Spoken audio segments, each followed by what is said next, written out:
Our next case is People versus Welch.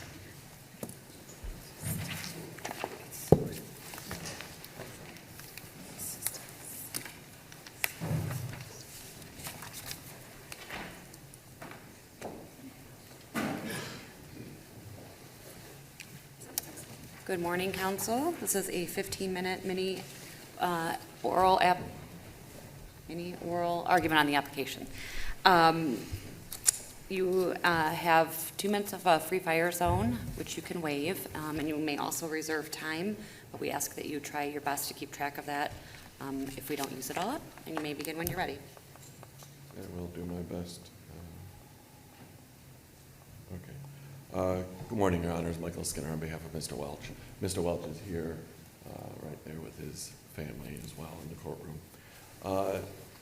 In this case, the relief that we're asking for is relatively simple. And the relief that we're asking for gets to what I think is the single legal problem here, which is the Court of Appeals ordering that limiting instruction. That's a limiting instruction. Nobody asked for that. They sua sponte said, okay, we're going to order this limiting instruction. Why did they do that? They did that because the trial court order was a mess. This is the prosecution's motion to eliminate. In the motion to eliminate, they said, don't even admit this evidence. Don't argue about causation. You can't even talk about the res justi of this situation. We've got a BAC, we've got an accident, we've got an injury, boom, send it to the jury. That's what they asked for. Trial court said, okay. Court of Appeals said, the majority, said, well, that's going a bit far. You at least have to let the jury hear about the res justi of an act, of a situation. But we're going to preemptively order that you give this limiting instruction, that they can't consider it as to causation. It's sort of mind-boggling to me. I understand that there are causation issues, but the jury is the one that figures out causation. Partly it figures it out because we're a common law jury state. This is the system we have. Partly we let them figure it out because causation is really hard. It's complex. A lot of things go into it. Fiesel said, if you look at the jury instructions, Fiesel said it's cited in the jury instructions. It said, look, don't be stingy when you're instructing on causation on these issues. We need to let the jury figure these things out. And when there's intersecting issues going on, when there's law out there that says Michigan is a wintry place. Okay, fine. Argue that. Give them the instruction. Give them the causation instruction. Give them the gross negligence instruction. Give them these instructions and then argue it. But don't preemptively, before we've even had any evidence put into the record. Nobody's testified. We don't have any witnesses. We don't have any, there wasn't an accident reconstruction. We don't have any police officers testifying. No, nothing's happened.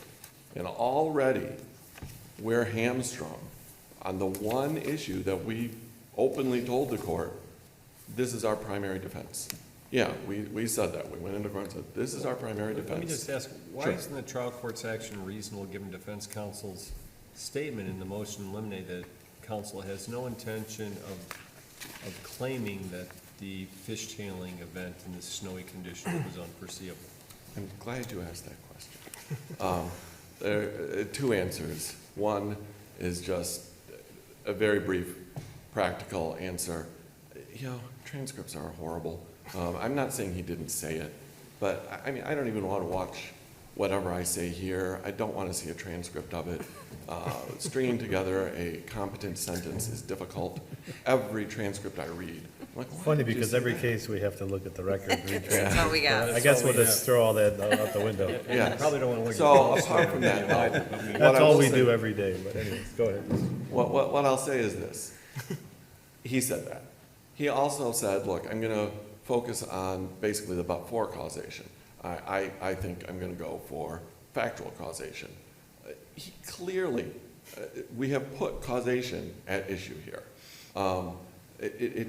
And I think that we need more than that one sentence, given all this litigation, given all the motions, to say that we have somehow conceded that you know, this portion of that issue. I just don't think that's fair, given everything that's been said and argued and fought over about this very issue. So that's what I would say about that. And okay, so you know, regarding the causation, this case, you know, as Judge Glacier said, it's a lot more like large. There's a confluence of different situations happening that you let go to the jury. You know, the prosecution has stated repeatedly, and we've disagreed, that the negligence, this isn't about anybody's negligence, and I disagree. When you are considering causation, it is a full view analysis. It is what's going on, what's the lighting, what are the roadway conditions, what is this person doing over here, and what standard of care are they following? Are they breaking a legal standard of care? Are they breaking just some reasonable person standard of care? What's this person over here doing? How did that affect what happened over here? And absolutely, negligence is a part of that. I mean, if it weren't, the whole concept of the superseding cause is negligence. It's gross negligence, but it's negligence. We need to know what everyone was doing and whether what they were doing made any sense, whether it was reasonable, whether it was a mistake, what they did, what effect did it have on other people and what they did, all of that. Counsel, has your client argued that the other vehicle was grossly negligent? Well, yeah. Let me say this. The record, we don't have enough of a record. And yes, we are saying what we have right now is a police report and an implied consent hearing that says the roads were snowy and the Gomer's car fishtailed into my client's lane, causing the accident. Yes, we will argue that it's grossly negligent. Having said that, I don't know what's really going to happen at trial. I don't know if there's going to be testimony that, no, the roads were, you know, dry as a July day. And I don't know what you're talking about. I don't know what's going to be said, which is why this shouldn't be decided right now. I shouldn't have a limiting instruction telling me, well, you can't even, not even telling me, telling the trial court. You know, I could go to the trial court and say, you know, things have changed, Your Honor. We've got this, that, and the other. And by the way, you know, the prosecution and the amicus brief, they both say, well, if things change at trial, we can relook at this. Well, then what are we doing if things change at trial? Now I have to deal with if things change at trial. Well, what things? How bad do the road conditions have to be before the trial court feels comfortable saying, well, I'm not going to follow this binding law of the case ruling from the Court of Appeals telling me I need to give a limiting instruction? How bad does the driving have to be? What has to happen with it's a pack of 4 cars. What has to be going on with those other 2 cars before I can get out from under this limiting instruction? Tell us how you want us to approach Schaefer. Do we have to overrule it? I'm having a hard time with Schaefer here, with what you're arguing. I don't think you have to overrule anything in order for us to get the relief that we want. Having said that, I mean, I'm not real keen on Schaefer. I think that this sort of a case is the reason why I have a problem with Schaefer, is that you can get somebody who for the sake of argument, is driving drunk, but does nothing else. It's a pure status crime. And But tell me how you make that work with Schaefer. how I make my case work with Schaefer? Yeah, and that's what I'm struggling with. Because my case works with large. If you look at it, it's this situation of, okay, here's a kid who's going down a hill, and the testimony is that the accident is unavoidable. Okay, well, wait a minute. The prosecution is telling me that it doesn't matter in these situations if there's just a little bit of negligence. If you're on the road and you have an accident and you're intoxicated, well, there you go. You're guilty. I don't see how this doesn't fit within large. Schaefer they already went through the trial, which we haven't. They went through the trial and they said, well, it's all copacetic. Everything worked out fine. But in large, we're going to send it back because there were all these little events happening, and we're not going to sit here and figure out, well, how steep was that hill? How fast was that kid going? How bad were the brakes? How much time did that driver have to avoid the child? It's the same situation here. How bad were the roads? What was everyone doing? How fast was everyone going? Who did what? You guys, your honors, shouldn't be figuring this out. The jury should. I shouldn't be figuring it out. I should argue it. Trial counsel should argue it, but we shouldn't be figuring it out. We should be giving them the negligence, the causation instructions, give them a gross negligence instruction, whatever, but don't tell them you can't consider this evidence when we don't even know what the evidence is. So I don't think you have to address Schaefer directly. I think this case is simpler than that. I think your ruling should be, Court of Appeals reversed, no limiting instruction, and go have a trial.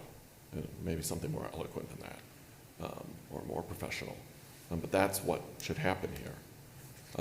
If you want to go deeper, if you want to rethink about Schaefer and its rule, you can, because I think that the operating alone, even the prosecution, like in its brief, it said, well, defendant admits that that he hit the Gomer's car. He wasn't stationary. He wasn't hit by anyone.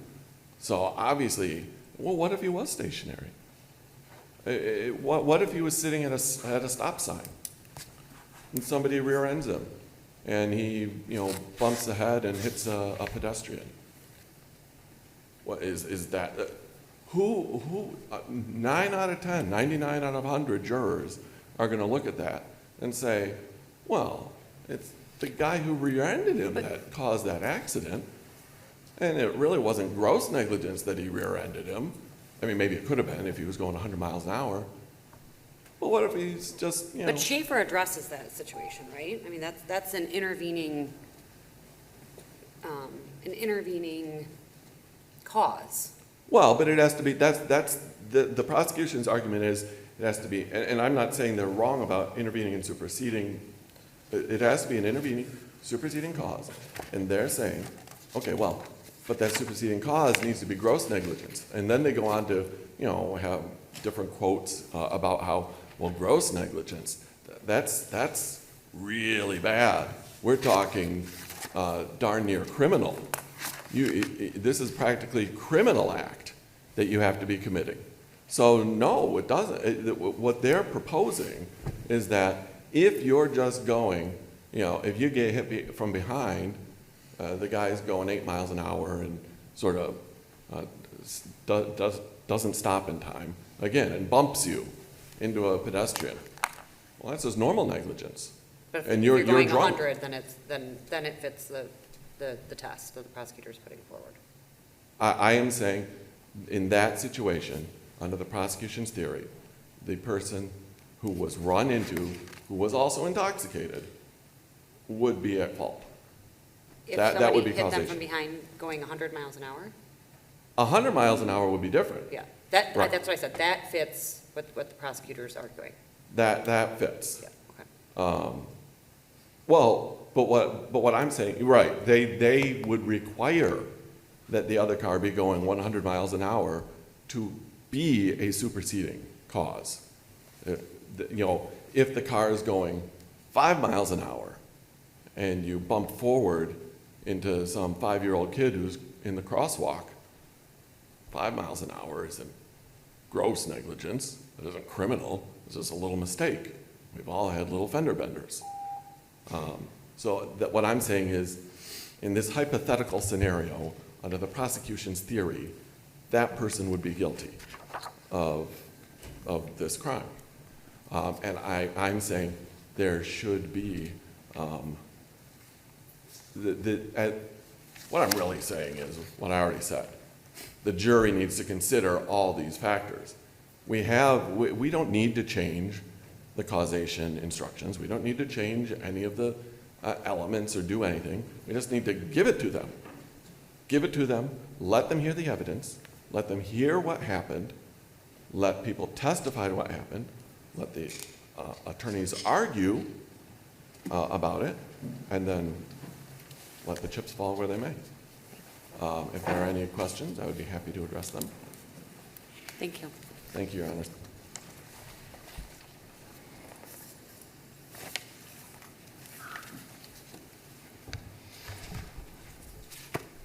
Good morning, Your Honors. May it please the Court, Maryland Day Assistant Prosecuting Attorney representing the people of the state of Michigan. I'm simply asking this Court to deny defendant's interlocutory application for leave to appeal. The only issue in dispute in this appeal is the causation requirement, what the prosecution must prove beyond a reasonable doubt. What must the prosecution prove? They must prove that by the operation of the vehicle, defendant caused the accident or the injuries. What defendant is trying to do is expand our burden of proof under the causation element to argue that the manner in which he was driving or that foreseeable weather, road, or actions of the third parties can cut off the defendant's liability. As the trial court and the Court of Appeals both recognize, those facts are simply irrelevant to the causation issue in this particular case. Now, just to be clear, we are not arguing now that these facts cannot be admitted at trial. We agree with the Court of Appeals. These facts probably will be admissible for race just die. What we are arguing, and what the Court of Appeals and the trial court agreed, is the defendant cannot misuse this evidence to argue that the prosecution cannot meet their burden of causation. The trial court exercises gatekeeping function to preclude the defendant from using this information for an improper purpose. We admit defendant has the opportunity, the right to present a defense, but he does not have the right to present a defense that is legally invalid. When we filed the motion in limine, the only purpose for filing that motion in limine was to prevent defendant from arguing illegal theories. Defendant was arguing that he was not at fault for the collision and therefore the case should be dismissed. But fault is not an element of this crime. Causation is. If we can prove the defendant was operating while intoxicated, which is not an element in this case, if we can prove that, what results from that, defendant will be criminally culpable unless it's too remote or there's a superseding intervening cause. The actus reus, the culpable act, is the fact the defendant was operating while intoxicated.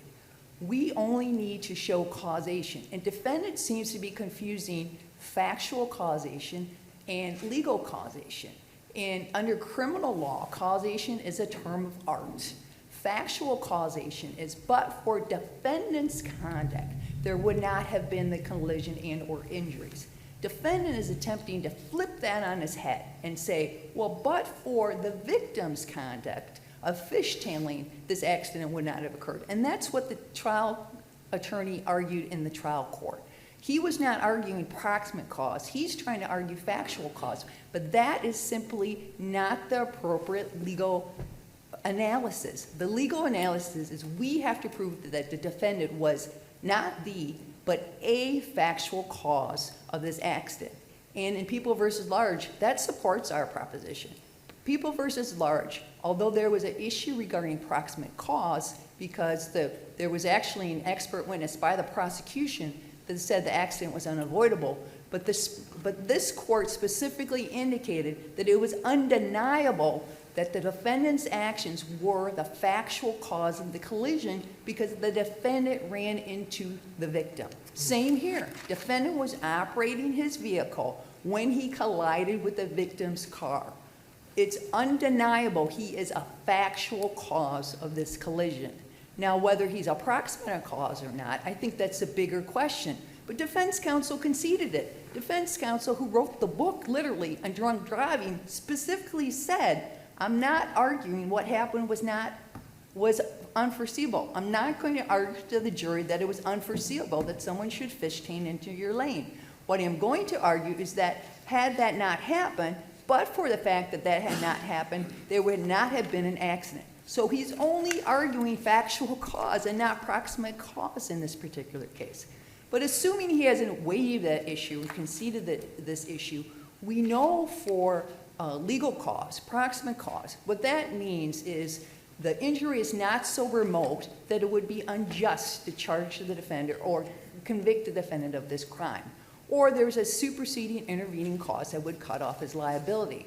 Well, in this particular case, the offers of proofs that were presented and defense counsel representations to the trial court did not abuse their discretion in granting the motion in limine, because the only thing that was presented in this case was the fishtailing of the vehicle.